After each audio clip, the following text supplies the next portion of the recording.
5 years ago, when I started my running journey, I faced a dilemma: which shoes to choose. I went to a running store where they recommended Brooks Ghost. The Brooks brand was completely unknown to me then, but I figured the store staff knew what they were doing. The Ghosts won me over immediately with their comfort, and they felt so good running in that for a while, when buying new shoes, only Brooks was in play. I also tried the trail-focused Cascadia, the stabilizing adrenaline, and had my first encounter with so-called faster shoes in the form of Brooks Hyperion Tempo. Several years have passed since then, and I've become deeply involved in running shoes, as you might have noticed. Brooks somewhat faded into the background for me, but now they are making a comeback because I had the chance to test the latest version of the Ghosts. Here is the Brooks Ghost 16.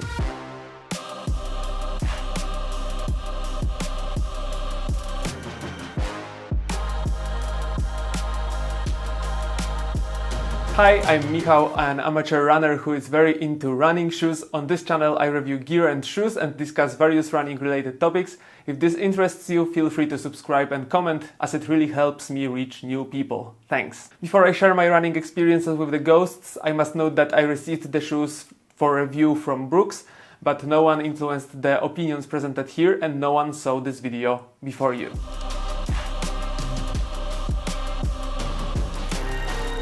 Let's start with the technical aspects, beginning from the top with the upper. The upper is made of fabric and is pretty breathable, though it might be a bit warm. It is not excessively so. Even in summer I've run in these shoes and didn't overheat too much. However, I have to note that the front is somewhat stiffer. On my first run after 8 kilometers I had blisters on 6 of my toes, which hadn't happened in a long time with any running shoes. However, this problem didn't recur in subsequent runs, so I think the upper needed to break in. But I have to mention it because it's pretty rare these days to have to break in running shoes. In terms of space, the front of the shoe is roomy enough even for my slightly wider feet. I had no issues, especially on the sides, where the shoes didn't cause any rubbing. This is definitely a plus. There's plenty of room in the midfoot area, so people with wider feet should manage well in these Brooks.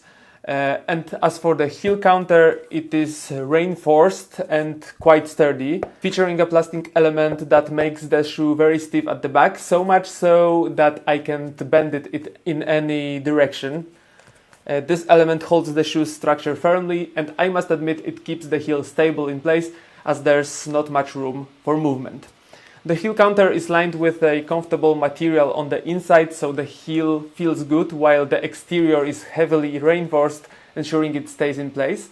In terms of stability, during running, the heel stays okay, but the midfoot area lacks a bit of structure, so if you need stability or you are an overpronator, I'd suggest going for the Brooks Adrenaline GTS, as they're like Ghosts but with additional stability. The tongue is loose, only held in place by the laces running through the middle.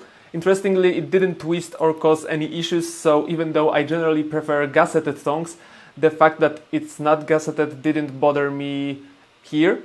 The tongue is pleasant to touch and holds the foot well, so there are no significant complaints. The lacing is standard, there is not much to say here.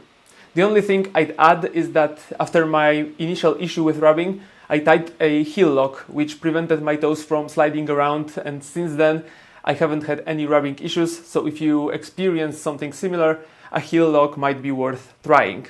That's all about the upper. Let's move on to the midsole. The midsole is probably the most significant change this year in Ghosts compared to the previous version, featuring the DNA Loft foam in its third version. The nitrogen-injected foam is supposed to be softer while also being more responsive. And honestly, it does feel softer than before, though the shoe still feels relatively firm. It's not as soft as the Nova Blasts or Rebels, but the essence of the Ghosts remain, though there's a noticeable bounce, which is a plus. The heel stack height is 36 mm with a 24 mm forefoot, giving us a 12 mm drop, which hasn't changed. My size 45 shoes weigh 299 grams, which isn't bad for training shoes that seem somewhat bulky. For comparison, Pegasus weighs 320 grams, so these are lighter despite a similar feel. The outsole features a road track rubber, which grips the ground well, so I wouldn't worry about traction. The tread is also versatile, handling forest paths, parks just fine, and asphalt. There's quite a lot of thick rubber, suggesting that these shoes could last a long time in terms of wear. So if you are looking for something durable, Ghosts still seem like a solid option.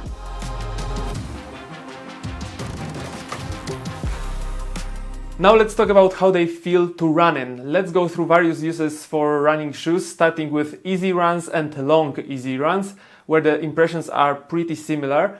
As you probably know from my other reviews, I prefer shoes with soft cushioning. The cushioning isn't extremely soft, it's closer to something firmer, like in, say, Pegasus, but honestly it didn't bother me much. I did a few easy runs ranging from 8 to 18 kilometers and they felt comfortable, mainly because the upper is very comfortable. In easy runs, Ghosts handle very well and could even be a good option for people training for a marathon, especially for long runs over 20k. You can feel the new foam version a bit in terms of faster running. I did some faster workouts, including several interval sessions like 400-meter repeats.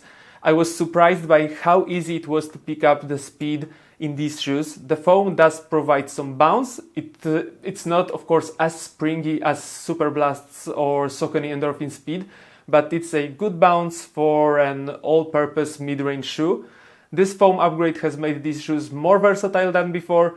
You can see progress on faster workouts, which is a big plus for the new Ghosts. As for what I didn't like about these new Ghosts, I wouldn't say I liked that the upper at the front was quite stiff and initially caused some blisters.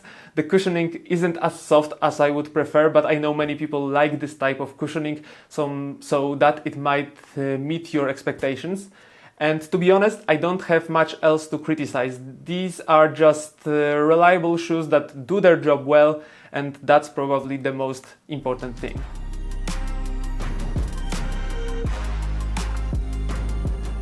To sum up, Brooks Ghost 16 is an upgrade over the previous version, but it still retains the qualities that fans of prior models will appreciate.